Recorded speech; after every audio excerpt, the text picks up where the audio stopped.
Em nome de Jesus, amém, amém, amém. Bom, eu sempre falo isso, que eu amo trabalhar com temas conectados, e é verdade. Eu acho que quando a gente tem a oportunidade de sábado a sábado nos aprofundarmos em algum tema, isso é fabuloso, isso é extraordinário. E na primeira semana, a gente trabalhou basicamente com a preocupação de Jesus com que os seus ouvintes não fossem apenas espectadores, apreciando a elevada sabedoria do Mestre.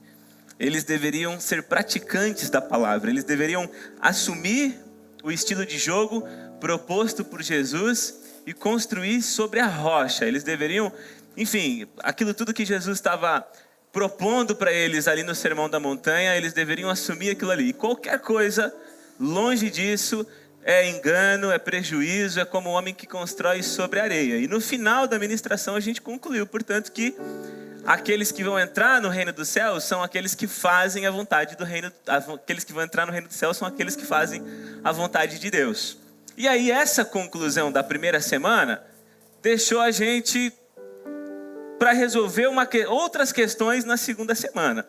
Na segunda semana a gente começou a trabalhar que qualquer coisa que eu pense que eu faça, que me dá direito a entrar no reino dos céus, isso é um grande equívoco, isso é um grande erro da minha vida. Eu devo entender que a fé é aquilo que me conecta com Deus, aquilo que me justifica, que me salva e que me sela com o Espírito Santo da promessa.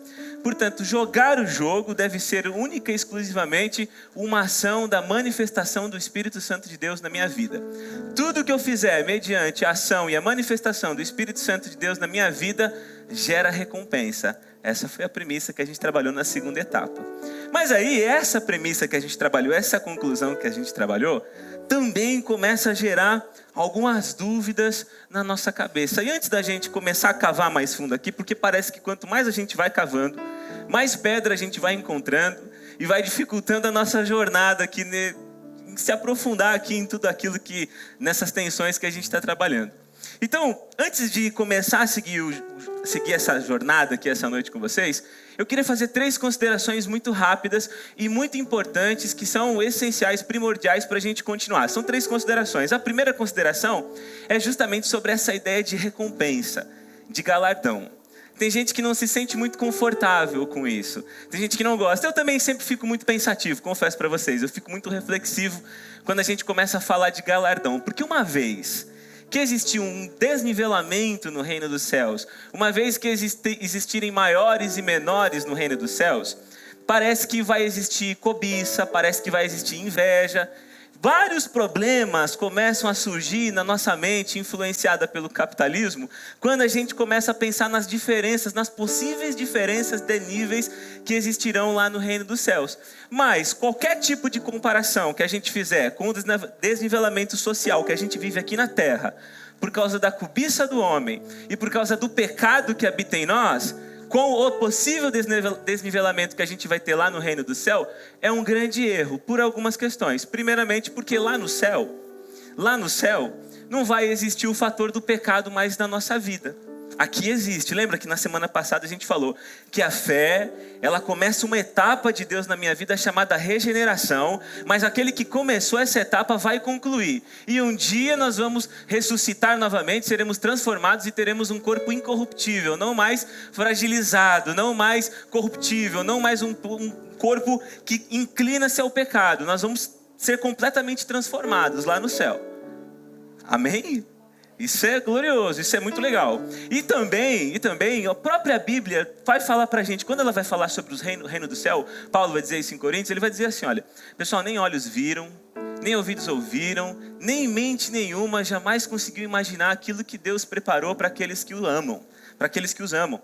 Então, não cabe dentro da mente, não cabe dentro dos olhos, não cabe dentro dos ouvidos, a gente só sabe que é bom. A gente só tem que saber ter essa convicção que o reino dos céus é extraordinário, é perfeito, é muito bom. E aqui nesse sistema que a gente vive, nessa terra, nesse sistema aqui todo que a gente está inserido, aqui tem um príncipe que o nome dele é Diabo.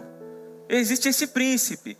E lá no reino dos céus, Deus já vai ter estabelecido o seu reino para sempre e vai ter destruído o diabo. Portanto, nós não sofreremos nem a inclinação do pecado na nossa carne e também não vai ter influência nenhuma maligna. Então a gente não deve ficar atônito, preocupado. Ai meu Deus, no reino dos céus, se existirem maiores e menores, ai meu Deus, vai ter inveja, vai ter cobiça, quase como se Deus não tivesse pensado nisso tudo e você, parabéns, você conseguiu pensar num problema que possivelmente vai ter no reino dos céus. Deus não tinha percebido nada. Então a gente não deve ficar preocupado com isso. Até porque o Novo Testamento não trabalha com nivelamento no reino dos céus. Preste atenção, o Novo Testamento trabalha com nivelamento de pecado. Em Adão, todos nós somos pecadores, tanto judeus, tanto gentios. Em Adão, todos nós pecamos e estamos destituídos da glória de Deus. Agora, uma vez salvos e nos tornando moradores das moradas celestiais, lá as coisas, a Bíblia não ensina que é bem assim. Jesus, por exemplo, em diversos contextos, utilizam expressões como maior no reino dos céus e menores no reino dos céus. Jesus vai falar para a gente da possibilidade de acumularmos tesouros no reino do céu, porque aqui eles perecem, aqui eles enferrujam, mas lá os tesouros são imperecíveis. E o mais extraordinário de quando Jesus diz isso, é que a gente consegue entender que a gente começa a acumular tesouro lá mediante os nossos esforços aqui.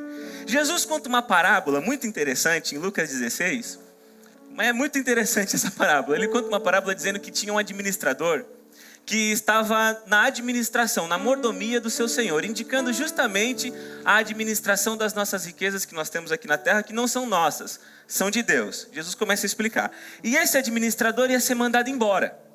Preste atenção nessa parábola de Jesus. Esse administrador ia ser mandado embora porque ele havia agido desonestamente.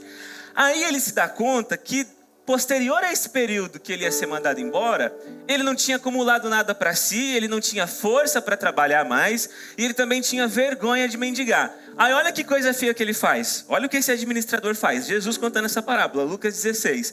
Ele chama os devedores do seu senhor e fala assim: você deve quanto para ele? Eu devo tanto. Então tá aí, uma dívida de 50% de desconto para você. Lembra de mim. Começa a vender dívida do seu senhor para que de alguma maneira aquilo acumule algo para ele desse período depois que ele ia ser mandado embora. Aí Jesus está contando essa parábola e ele vai dizer o seguinte, olha, quando Jesus está lá contando. O Senhor elogiou o administrador desonesto, porque agiu astutamente, pois os filhos deste mundo são mais astutos no trato entre si do que os filhos da luz. O que Jesus está dizendo é que aquele homem, uma vez que ele se deparou que existiria uma realidade posterior, ele começou a usar os recursos do seu Senhor pensando nessa fase posterior. Aí Jesus elogia as do dele. É meio louco esse contexto, ou seja, difícil de entender essa parábola. E aí Jesus conclui, dizendo o seguinte: por isso eu lhes digo, usem a riqueza deste mundo ímpio para ganhar amigos, de forma que quando ela acabar, estes os recebam nas moradas eternas. Então Jesus está falando assim, olha, tudo aquilo que vocês têm aqui, vocês estão sobre a mordomia, sobre a administração das coisas que são de Deus. Então usem isso para se beneficiarem nessa fase posterior da vida de vocês. E sabe o que é mais louco? Que não é só Jesus nesses montes de contextos que vai nos falar sobre isso. Todo o Novo Testamento vai dar essa ideia de recompensa. Hebreus 4 vai dizer que ainda resta um descanso sabático para o povo de Deus. E que assim como Deus no 7º dia descansou das suas obras, nós também vamos descansar das nossas obras. Incrível. Apocalipse diz que aqueles que morrem no Senhor vão descansar de suas fadigas, porque as nossas obras nos acompanham.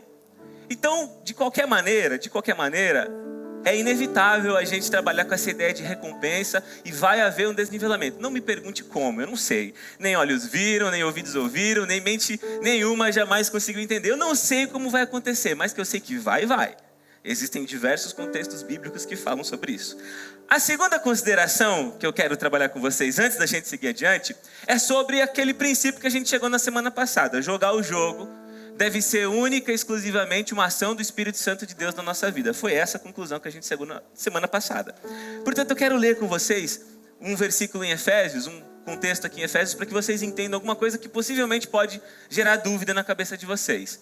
Nele, isto é, em Jesus, quando vocês ouviram e creram, porque a fé vem pelo ouvir a palavra de Deus, na palavra da verdade, o evangelho que o salvou, porque nos salva mediante a nossa fé, vocês foram selados com o Espírito Santo da promessa. Então, uma vez que nós cremos em Jesus, nós somos selados com o Espírito Santo da promessa. E quando que acontece isso, Tiago?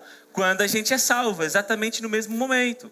Exatamente no mesmo momento. O Espírito Santo é a garantia da nossa salvação. E a gente é selado, a gente recebe ele pela fé que a gente tem em Jesus. Nesse momento.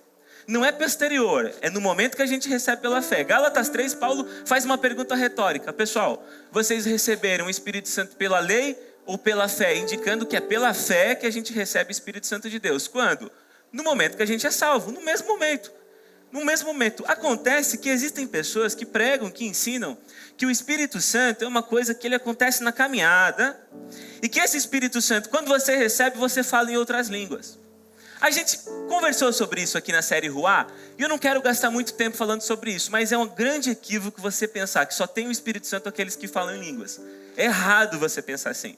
Não é isso que a Bíblia nos ensina. As pessoas utilizam, principalmente contextos lá em Atos 2, quando o Espírito Santo foi derramado sobre toda a carne, sobre o Espírito Santo ali foi visto línguas como de fogo que repousaram sobre cada um deles, e as pessoas utilizam esse contexto e alguns outros contextos de Atos para falar, para ensinar dessa maneira. Mas no livro de Atos, prestem bem atenção, no livro de Atos existem também momentos onde o Espírito Santo foi derramado e não houve manifestações de línguas. Para ser mais exato, em Atos tem diversas manifestações do Espírito Santo, mas só 3 com línguas. Atos 2, Pentecostes, Atos 10 e Atos 19, só 3. Então é um grande equívoco, até porque Paulo vai falar também em 1 Coríntios que o Espírito, nem todo mundo vai falar em outras línguas, nem todo mundo. Em algumas pessoas o Espírito Santo vai se manifestar de maneira diferente. Em algumas pessoas o Espírito Santo vai se manifestar de maneira diferente, portanto nem todos vão falar em outras línguas.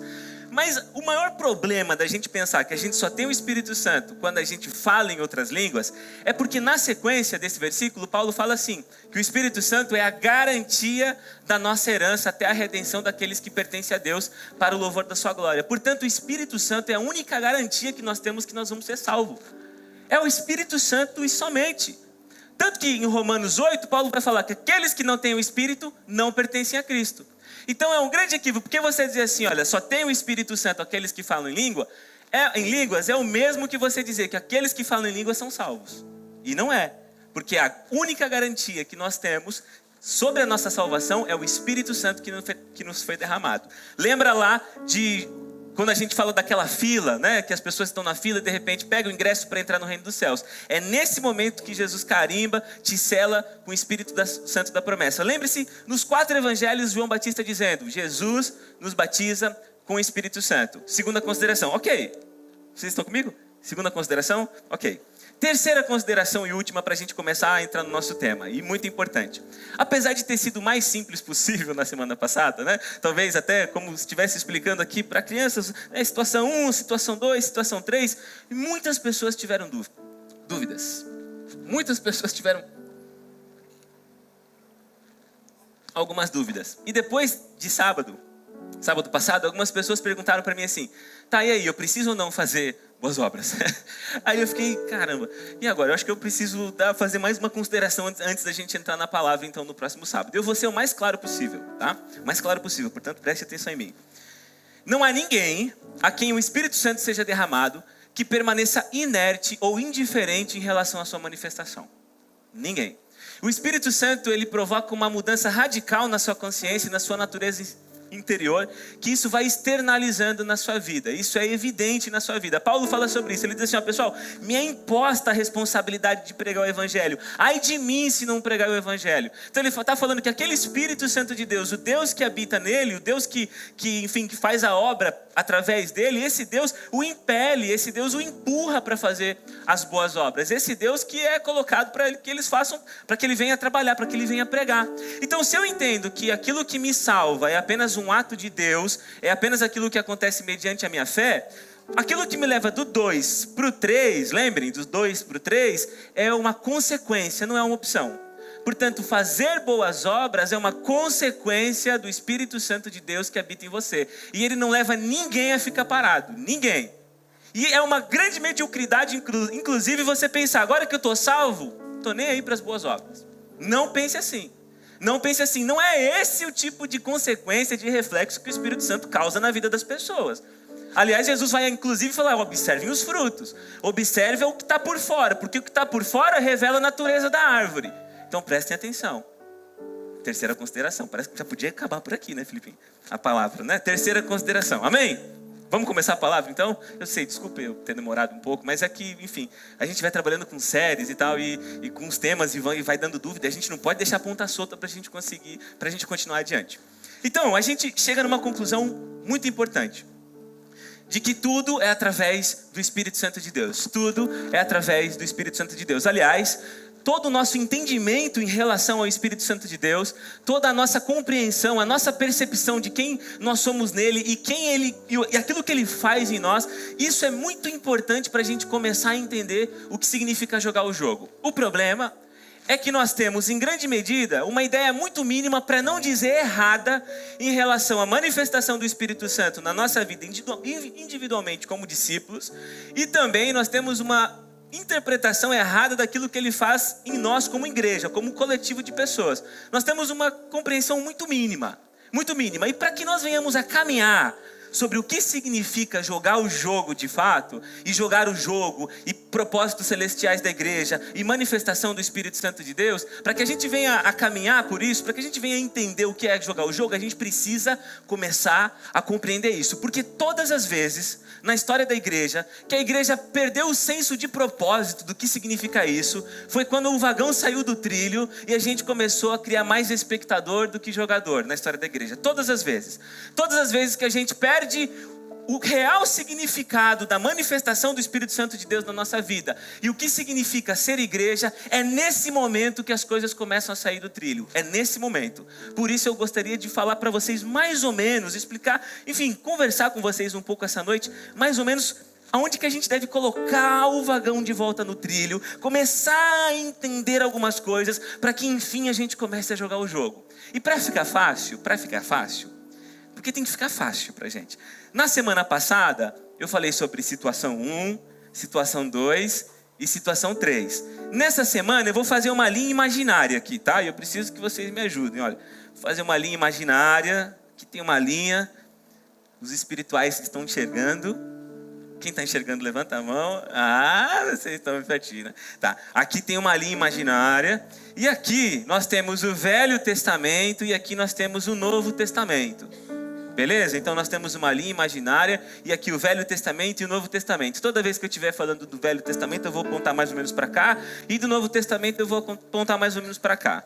Então a compreensão em relação ao Espírito Santo de Deus aqui no Velho Testamento, ela é diferente da compreensão que nós temos do Espírito Santo de Deus aqui no Novo Testamento. E eu preciso falar um pouco dessa compreensão do Velho para que a gente entenda onde que o vagão saiu do trilho. Beleza? Então, eu quero falar com vocês um pouco dessa compreensão veterotestamentária em relação ao Espírito Santo. Aqui, não é o Espírito Santo no formato de sustentador de toda a criação, que dá o equilíbrio para toda a criação, que é o fôlego de Deus, o ruá de Deus que está presente em tudo aquilo que tem vida. Eu quero falar com vocês no Espírito Santo no formato de unção, de revestimento, que repousa na vida de algumas pessoas específicas. Ok?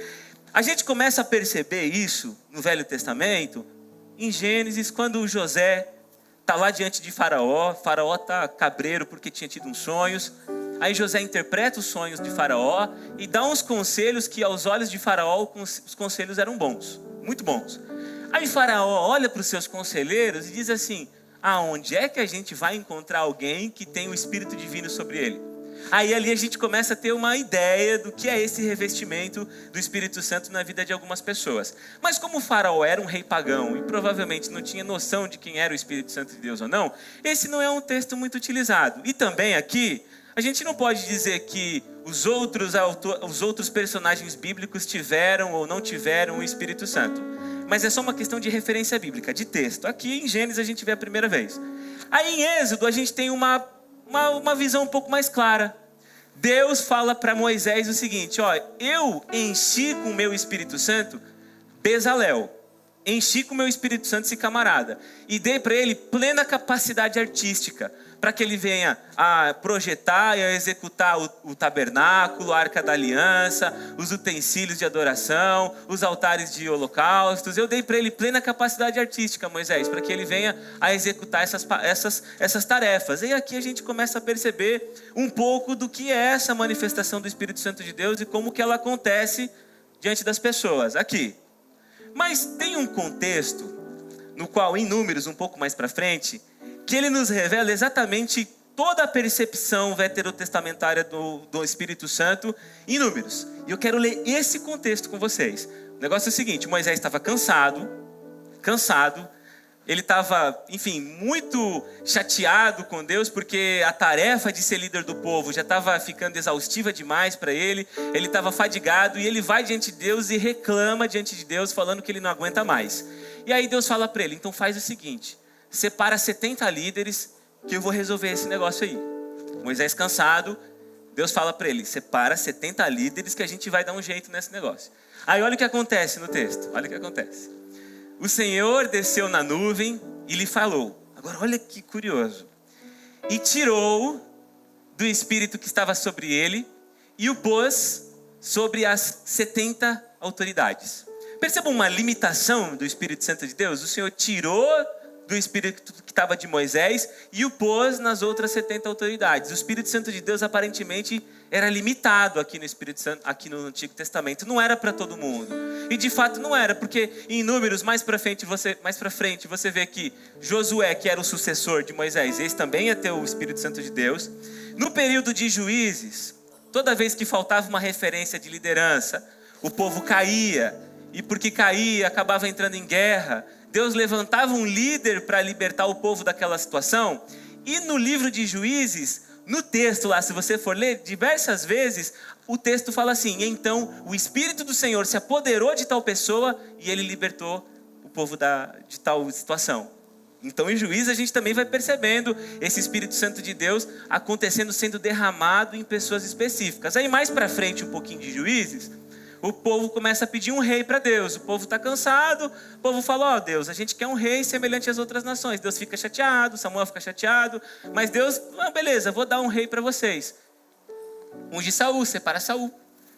E no texto a gente também começa a perceber, o derramamento do Espírito Santo de Deus na vida de Saul.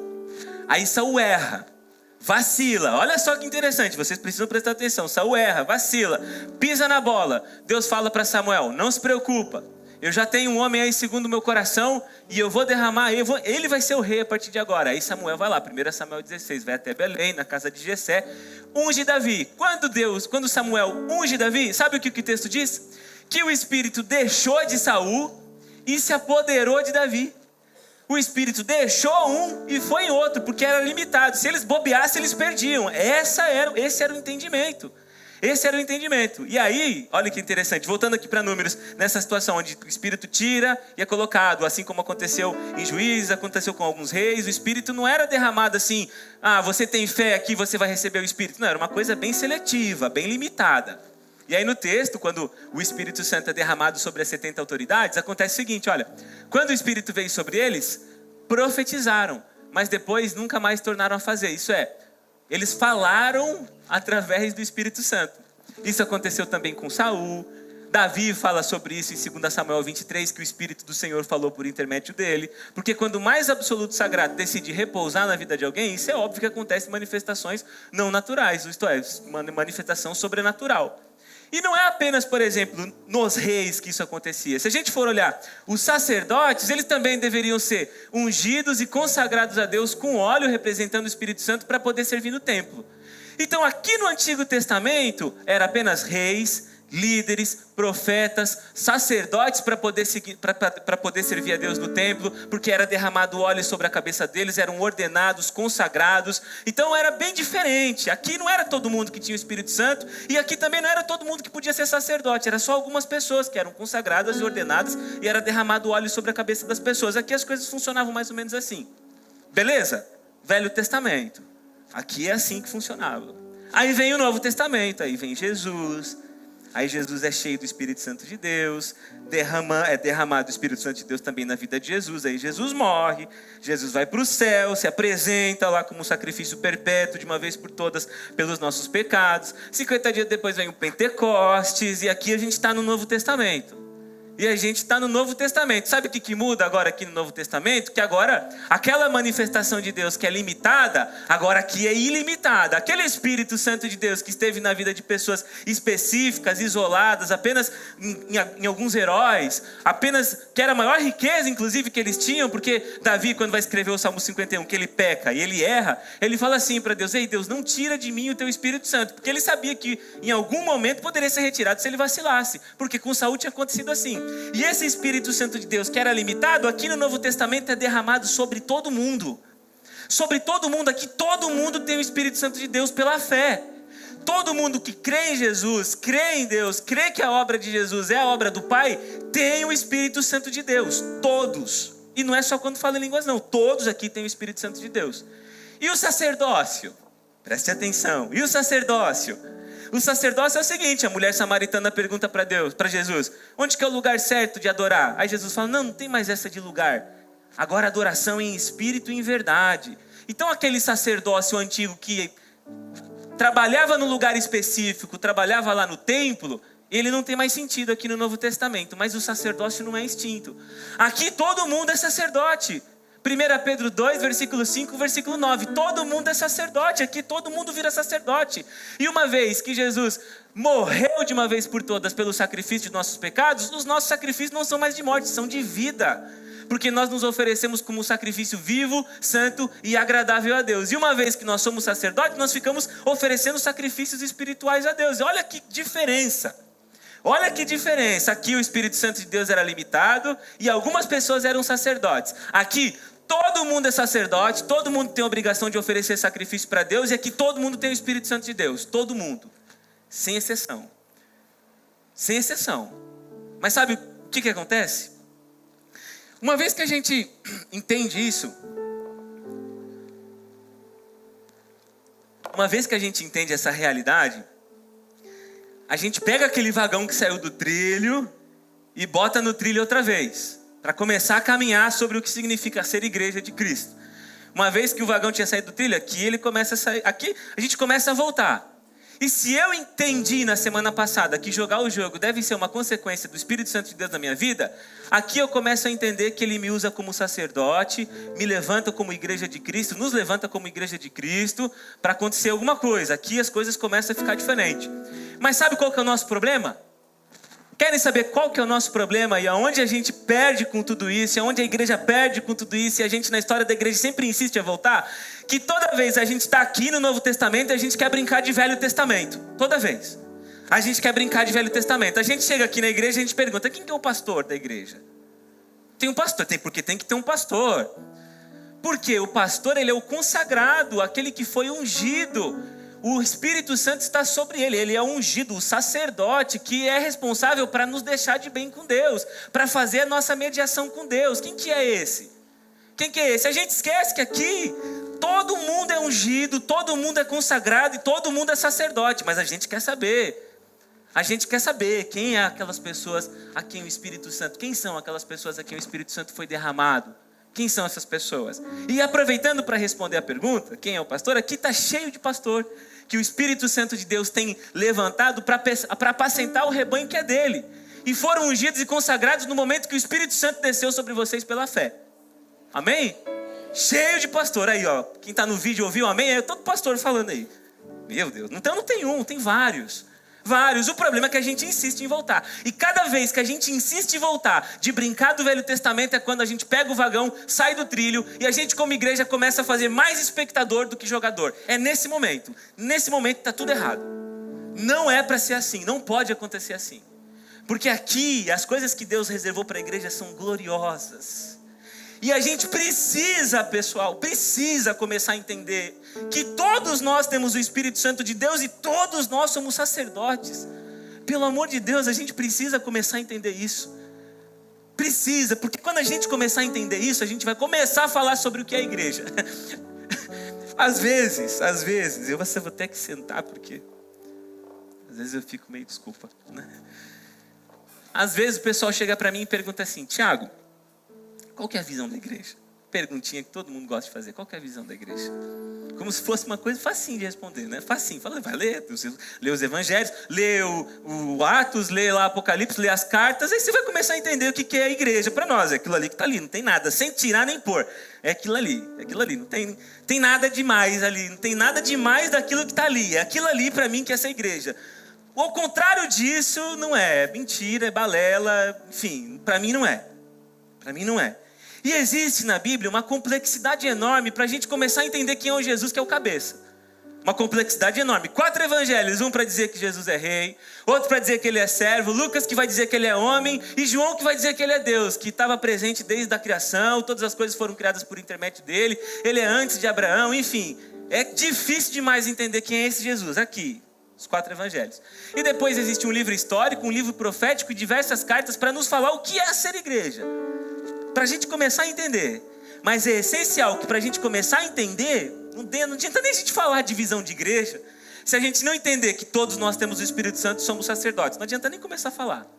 E Paulo, quando ele escreve a carta aos Efésios, ele tinha na mente dele que ser igreja não era uma coisa de brincar de Velho Testamento. Ele tinha na mente dele que ser igreja era uma coisa extraordinária, celestial, suprema, que era uma coisa assim que Deus havia reservado. E ele inclusive vai dizer em Efésios 1 do privilégio que é participar desse momento na história, porque enfim, os mistérios de Deus que haviam sido escondidos durante todas as gerações passadas agora estavam sendo revelados para nós como igreja. E Deus estabeleceu todo poder, toda autoridade. Olha o que ele vai dizer em Efésios 1 ainda. Todo poder, toda autoridade, Deus estabeleceu isso em Cristo para a igreja, que é o seu corpo, que preenche todas as coisas em toda e qualquer circunstância. Quando eu li isso a primeira vez, eu falei, caramba, o que é essa igreja? Nem que eu tentasse escrever livros, eu ia conseguir chegar a uma percepção mínima daquilo que estava na mente de Paulo. E eu acho que o que estava na mente de Paulo também era parcial, referente aos propósitos celestiais e divinos do que significa ser igreja. Mas quando ele diz que é o corpo, a gente começa a entender que é a extensão, que aquilo que Deus começou em Jesus, ele está continuando em nós. E que se a gente ficar brincando de Velho Testamento, se a gente ficar brincando de ungidinho do Senhor, e se a gente ficar brincando que algumas pessoas têm o Espírito Santo de Deus, e a gente se esquecer dessa realidade que acontece aqui, a gente nunca vai alcançar, nunca vai saber o que é jogar o jogo, e nunca vai entender o que é ser igreja, nunca. Mesmo se eu tentasse aqui, com o pouco tempo que a gente tem, dizer para vocês o que diz Efésios, eu não ia conseguir. Ia ser impossível. Eu vou precisar que vocês leiam na casa de vocês Efésios. Sai dessa ministração hoje, entende que o Espírito Santo está em você e que você é sacerdote, e fala, agora eu vou ler aqui isso aqui e eu quero descobrir o que é ser igreja. E lê. E deixa o Espírito Santo se revelar a você. Mas eu separei um trechinho da carta para a gente ler. E eu queria que vocês prestassem atenção em cada palavra que o apóstolo Paulo utiliza em Efésios. Amém?